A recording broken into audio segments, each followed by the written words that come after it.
বোঝাই যাচ্ছে যে কতটা ড্রাই। আর তলাগুলো আমি দেখাবো। আর আজকে আমরা স্ট্রেটনিং স্মুথনিং কিচ্ছু করবো না, অনলি ন্যানোপ্লাস্টিয়া করবো, যেটা তোমাদেরকে আমি দেখাই বা বলেছি।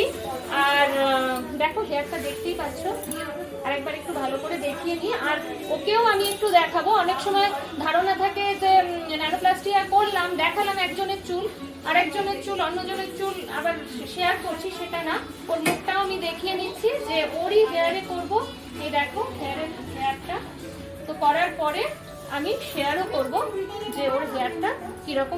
আজকের রেজাল্ট দেখো। আর তলাটাও আমি একটু ক্লোজে নিয়ে এসে দেখাবো, তলাটাও দেখিয়েছিলাম। এটা কিন্তু কোনো স্ট্রেটনিং স্মুথনিং রিবন্ডিং না। এ দেখো নিচের যে ফ্রিজগুলো ছিল, ব্রেকেজ হেয়ারগুলো যেগুলো ছিল, সেগুলো সব রিপেয়ার হয়ে গেছে।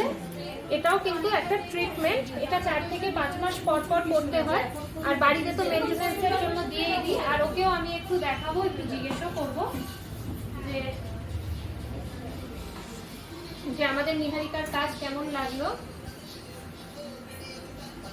একটুখানি তুমি বলো যে আমাদের ভালো লেগেছে। আমার খুব স্যাটিসফাই, অনেকদিন ধরেই ভাবছিলাম করবো, তারপর দিদির থেকে অ্যাডভাইস নিয়ে করলাম, খুব ভালো লেগেছে।